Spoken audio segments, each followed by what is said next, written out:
Hi everyone, it's Victoria. Thanks so much for coming back to my channel. I'm sorry that it has been so long since you've heard from me. Gosh, it's been 4 months, which is just absolutely crazy since I've done an IVF related video, and it's been 3 months since you guys have heard from me at all on YouTube. If you follow me over on Instagram, you've seen a lot of posts from me. I've kept you guys updated, but I know a lot of you don't follow me over on Instagram. So if you're interested, I'll leave that down below for you, but we have a lot to catch up on. So first of all, I just want to say hi. Thank you so much to those of you who have stayed subscribed and hung in there with me these last few months waiting to see what was happening, and for all of your comments and questions. I really appreciate it. So I'm back, and this is the last iPhone video outside of some day in the life type videos that you guys are going to see from me. From here on out, I have an amazing opportunity to take advantage of a production studio, which I'm going to get into more later, and I will give you guys a tour and tell you all about this amazing friend of mine who's opening this studio. So hang tight for that video. But I wanted to come back, kind of give you guys a recap about where we've been, where we are, and where we're going, so that you know what you can expect from me from here on out. So the last time you guys heard from me, I was getting ready to do the STAR study. And for any of you who are new to my channel, I'm just going to briefly say that the STAR study was an opportunity to do an IVF round where the PGD was covered. And basically the point of the study was trying to show the benefits of doing PGD. So, but if you have any other questions or want to know more, I'm going to link the videos about the STAR study below for you guys. You can check those out, or shoot me a question on YouTube or Instagram or Twitter. I'm happy to answer. But for the sake of the length of this video, we'll leave it at that. So I do have some clips that I'm going to insert as we go from the past couple of months so you guys can see where I've been. But very quickly as I'm capable, you guys know that I have a tendency to talk, so try to keep this shorter. So I had my retrieval on April 10th, and I'm going to insert a clip of us on our way to the retrieval right here. Good morning, guys. It is April 10th, right? Yeah. April 9th. 9th? Nuh-uh. Today's the 10th. We don't know what day it is. I don't know. Today's the 10th. Anyway, it's Friday. Ooh, and that light just is awesome. Trying to get down on Friday. Oh, good Lord. So we're going to my 3rd retrieval. Yay! It is 8:13. I have to be there at 9, and my retrieval is at 10 or thereabouts. They're usually pretty good about being right on time. So, yeah. How are you feeling this morning, Jason? I'm feeling good. I'm not as nervous about this one because, well, one, we've done it twice before, and two, they adjust the injection protocol every time to make it a better result. So I'm confident we will have a better result. He's Mr. Confidence. Let's see, how am I feeling? Nervous? Not because of the retrieval, actually. I'm not. This doesn't bother me at all. Needles, anesthesia, none of this bothers me. I know what it's gonna feel like afterwards. That doesn't bother me. Woo! Sorry, it's really bumpy. What bothers me is knowing what's next, because this is the last retrieval that we're ever going to do, and after this we move on to transfers, and as they say, shit's getting real. So it's scary.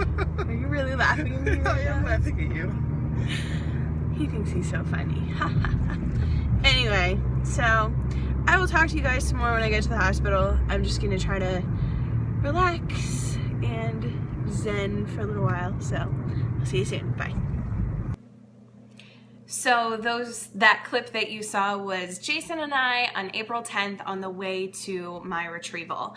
Now, once I got there, they got me all dressed, hooked up to my IV, and did the retrieval. And this time, they retrieved, I can't remember, they retrieved 29 eggs this time. I've done this 3 times, so keeping everything straight is a little bit difficult. So it was fewer than the previous time when they retrieved 39 eggs, but they felt pretty good about the quality. We'll skip ahead a little bit. By the time we got down to PGD of those embryos, I only had 1. So we had 3 that went for PGD testing, but only 1 was chromosomally normal. So we only had the opportunity to transfer 1 back. Now, they couldn't tell me anything about the embryo other than it was chromosomally normal. Now, we didn't find that out until after the fact, which I'll get into in a little bit. But they did tell me that we had 1 that we could transfer.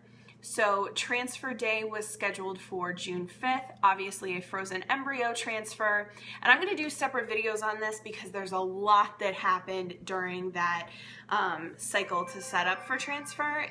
Sorry, that's my other phone. It was very, very, very difficult, and a lot of things have changed because of what happened. So I'm gonna get into that in another video. But let's just say it was a very rough road, and I wasn't even sure that we were going to get to transfer. So transfer day came, and I'm going to insert a clip of transfer day. It's almost time. I can't believe it. I'm just waiting for my doctor and the embryologist to come in, and we're gonna transfer, and my baby's perfect and beautiful, and I'm so happy. So that was me laying on the table. I had acupuncture at that point, and everything was good to go. They'd showed us a picture of the embryo, which I still have, and it was very, very exciting, as you can tell by the way I was acting. I was so happy, and I'm gonna try to insert a picture too. One of the things that I did is I made shirts for Jason and I tie-dyed a shirt with one of my best friends, Hillary. It was a rainbow shirt, and it said Snow Baby on board, and then it said Team Salerno on the back for our name. And then my husband's shirt, he just grabbed a regular shirt, but I put Team Salerno on the back of his as well. So we took those to wear after transfer, and it was so exciting. I had a very easy 2-week wait. I was experiencing a lot of symptoms. When I went for my blood work 5 days after the transfer, they said my progesterone was low, so we had to up my PIO injections. So I went from every other day to every day, which, you know, obviously all those things are worth it and done for a reason. But it was at that point when they told me my progesterone was low that I started to get concerned. I did take a test at 5 days past 5-day transfer, and if you guys give me 1 second. So I wanted to have the chance to show you guys. I don't know how well you're going to be able to see anything. So at 5 days past 5-day transfer, and I wrote on them, there's obviously a line. And we were so excited. So the next day I took another one, and obviously that one is much more visible. And 7 days past 5-day transfer. But oh wait, and then there's 8 days past 5-day transfer. So they were progressively getting darker. But then we got to 9 days past 5-day transfer, and it looks pretty much identical to the 8. So the 8's on the top, the 9's on the bottom, and they pretty much look the same. And that's the point at which I started to get very nervous. Now, my clinic doesn't do beta until 12 days past 5-day transfer, but by the time we got to 9 days past 5-day transfer, I was pretty convinced that there was something wrong. I do realize that lots and lots of people you know, have lines that get lighter or are stagnant and go on to have healthy, successful pregnancies, but I've had 5 miscarriages. So then when I took the test on 10 days past 5-day transfer, and it was no darker, again, Then 9 days past 5-day transfer, I was pretty much convinced at that point that there was something wrong. So at 12 days past 5 days transfer, they did my first beta, and it did come back positive, 33.5, but as all of you know who have gone through IVF, that's an extremely low number. They wanted to see anything over 100, and to be in the 30s, I knew what that meant. Of course, the nursing staff and the doctors were trying to remain optimistic and give me hope and say things like they'd seen betas as low as 12 go on to a successful pregnancy, but I just knew better. So my next beta was at 14 days past 5-day transfer, and it was already dropping. It was down to a 21. And then by the time I went back, would have been 16 days past 5-day transfer, my numbers were like 1.5. So it had dropped significantly, and then the next day I miscarried. So yeah, I'm trying to keep it all together here for you guys. I don't want to just make this a crying video. So our frozen embryo transfer ended in miscarriage. We weren't quite to 6 weeks. So it was heartbreaking. This is the worst one that I've gone through. They've all been absolutely, I don't even have a word for it, but they've all broken my heart, but this time it broke me as a person, and I've not been doing very well. That's why I haven't been making videos. I just couldn't face reality, but I've decided I need to get back into this because I miss talking to you guys, and I miss interacting with you guys, and the support system on YouTube is just incredible. So I want to help other people who are struggling. There are so many people who, I remember how I felt after my first miscarriage. I thought life couldn't possibly go on, and here I am having dealt with my 6th. So it keeps, there are options, and there are more things that can be done, and it's never over until you want it to be over, and I'm trying to just be proof of that and keep pushing. So no crying. My miscarriage was June 24th. It is now August, so it's been almost 2 months at this point. Well, month and a half at this point, and so I'm in a little bit better headspace to be able to discuss it at this point. Since then, I've had a second opinion. They've suggested some other routes. Again, that's going to be another video for you guys, but I just wanted to kind of go over where we are. So right now, Jason and I are really at a crossroads. We have a huge decision, life-altering decision to make that involves it involves 3 options, well, really 4 options, one of which is giving up altogether, which isn't an option. So really we have 3 options at this point, and there's no clear winner when you go pro and con list. They all have equal pros and cons, just maybe in different areas. Some are more financially draining options, others are more physically draining options, and others are more emotionally draining. And so there's no real clear, sorry if you can hear my dog drinking, so there's no real clear direction for us at this point. So I'm taking a couple of months to just get myself healthier. I gained a ton of weight through the 6 months of medication and stress, and then the sadness and the depression that I've been dealing with, and I need to get myself back first. So I'm going to take a couple of months to really work on my health. I'm starting a new weight loss channel, which I'm going to have linked below.